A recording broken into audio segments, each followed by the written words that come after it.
আজকে আমরা ৮ দলের লিয়াজু কমিটি বৈঠক করেছি। সুতরাং বক্তব্যে আজদা বলেছেন আপনাদেরকে যে আমরা যে ৭টি সমাবেশ করতে পেরেছি, সফলভাবে করতে পেরেছি, এক্ষেত্রে আমরা জনগণকে ধন্যবাদ জানাচ্ছি। তাতে স্বতঃস্ফূর্ত অংশগ্রহণ বা আপনাদের স্বতঃস্ফূর্ত কভারেজ করার জন্য আপনাদের ধন্যবাদ জানাচ্ছি।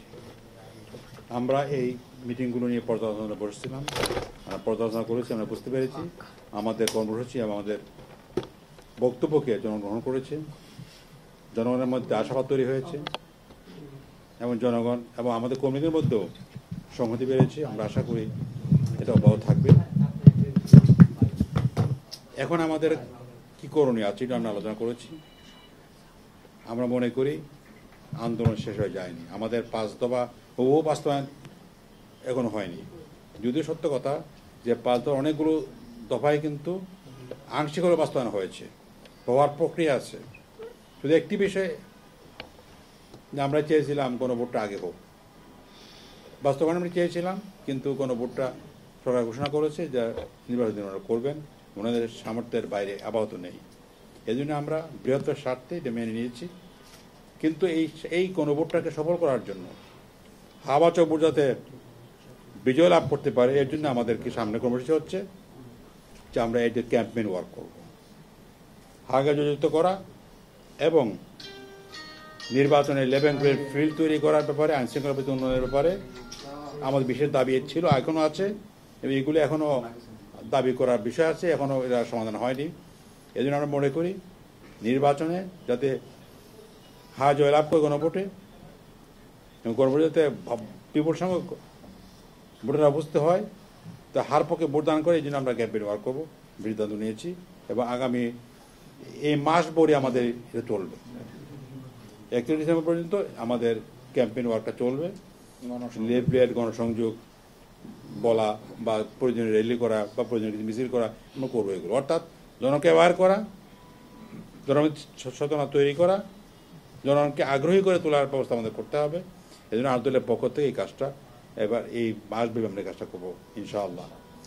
এরপর কথা আসছে যে অন্যান্য যে তফসিল ঘোষণা করার পরে আমরা তফসিলের অবস্থা দেখে আমাদের শীর্ষ নেতৃবৃন্দ বসে পরবর্তী করণীয়তা নির্ধারণ করবেন। তার প্রেক্ষিতে আমাদের কর্মসূচি পালিত হবে। তাছাড়াও দলগতভাবে আমরা 16ই ডিসেম্বর বিজয় দিবসকে আমরা পালন করব। এটা 8 দলীয় পালন হবে না, তো প্রতি দলেই তার পরিমণ্ডলে প্রয়োজনে মাঠে গিয়ে হলো, সাধারণত ঘরোয়া পালন করা হয়, তো যদি আমরা প্রয়োজন বোধ করি এটা মাঠে গিয়ে আমরা পালন করার চেষ্টা করবো, র্যালির মাধ্যমে পালন করার চেষ্টা করব। এবং এটা আমাদের একটা অংশ, কর্মসূচির অংশ আছে। আমরা মনে করি যে আমরা আলাদা পালন করবো, দলগতভাবে পালন করবো। এই হচ্ছে আমাদের এই আজকের আলোচনার বিষয়বস্তু।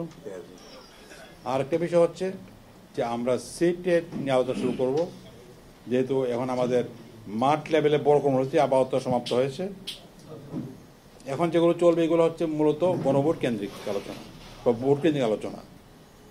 যেমন লেভেল প্লেইং ফিল্ড যেমন ভোট কেন্দ্রিক আলোচনা, তেমনিভাবে গণভোটটাকে পক্ষে আনার জন্য প্রচারণা চালানোর গণভোট কেন্দ্রিক আলোচনা। আর এর সঙ্গে সঙ্গে আছে প্রার্থী নির্ধারণ, যেহেতু আমরা 8টি দল, এই জন্য 8টি দলের মধ্যে প্রার্থীতা বাছাই করা, চূড়ান্ত করা কাজটা শুরু করা হবে, আগামীকাল থেকে শুরু হবে ইনশাআল্লাহ। আমরা আশা করি এর মাধ্যমে আমরা একটা ঐক্যমতে বসতে পারবো এবং ঐক্যমতের প্রার্থী হিসেবে আমরা এক পর্যায়ে 300 আসনে আমরা ঘোষণা করতে পারবো ইনশাআল্লাহ। ডেন্টিস্টের পরামর্শ নাও নতুন কোলগেট অ্যাক্টিভ সল্ট। এটা আমাদের শীর্ষ নেতৃবৃন্দ যেদিন বসছিলেন, বাংলাদেশ খেলাফত মজলিসের যে মিটিংটা হয়েছিল সেখানে সব শীর্ষ নেতারা ছিলেন। সেখানে বলা হয়েছে এটা একটা আন্দোলনের প্ল্যাটফর্ম, একসাথে আমরা আন্দোলন করছি 5 দফার ভিত্তিতে, এটা কোনো নির্বাচনী জোট নয়। তো সেভাবে আমরা কর্মসূচি পালন করে আসছি। তাহলে নির্বাচনটা কীভাবে হবে সেটা আমরা আগে স্পষ্ট করেছি, আজকে আবারও স্পষ্ট করছি। আপনারা প্রশ্ন করেছেন, আমরা বলেছি 1 বক্স পলিসি, অর্থাৎ এক আসনে 8 দলের মনোনীত একজন ক্যান্ডিডেট থাকবে, যেটা সমঝোতার ভিত্তিতে নির্ধারিত হবে। যেখানে 8 দলের একজন ক্যান্ডিডেট থাকবে, 8 দলের অন্য কোনো দল সেখানে ক্যান্ডিডেট দিবে না। শুধু ক্যান্ডিডেটটা বিষয় নয়, সৌদি। আমরা বিজয়ের জন্য সবাই মিলে সর্বাত্মক চেষ্টা করে যাবে যে আমাদের 8 দলের সমঝোতার প্রার্থী হিসাবে তাকে বিজয়ী করে নিয়ে আসা ইনশাআল্লাহ। সেই লক্ষ্যে আমরা যে পলিসি নিয়েছি সেটার উপরেই আছি এবং আজকে সেটা আমরা পুনরায় ব্যক্ত করছি। এভাবে আগামী কাল থেকেই আমরা সেই প্রার্থী বাছাইয়ের কাজটার হোমওয়ার্ক শুরু করবো। এটা বসলে বোঝা যাবে, আমরা বেরি আর্লি চেষ্টা করছি তাড়াতাড়ি কীভাবে শেষ করা যায় এবং আমাদের টার্গেট আছে এটা সুনির্দিষ্ট সময়ের মধ্যে, কম সময়ের মধ্যে করা। আসলে আপনার 5টা দাবি নিয়ে এই বিভাগীয় সমাবেশগুলো করেছে, এর মধ্যে অন্যতম ছিল হচ্ছে জাতীয় নির্বাচনের আগে গণভোট। তো এখন পর্যন্ত সরকার জাতীয় নির্বাচন এবং গণভোট একদিনে করার ব্যাপারেই সব ধরনের প্রস্তুতি নিচ্ছে। তো যেহেতু আপনাদের বিভাগীয় সমাবেশ সিলেটের মধ্যে দিয়ে শেষ হয়েছে, এখন এই দাবিগুলো নিয়ে আপনাদের নেক্সট কোনো কর্মসূচি আছে?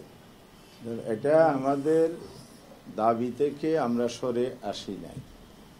আমাদের কাদের ভাই সেটা বলেছেন যে একই দিনে গণভোটটা সরকারি সিদ্ধান্ত, একই দিনে গণভোটের ব্যাপারে আমরা তফসিল ঘোষণার পরে ফাইনালি বুঝতে পারবো সরকার আসলে শিডিউলটা কিভাবে দিচ্ছে।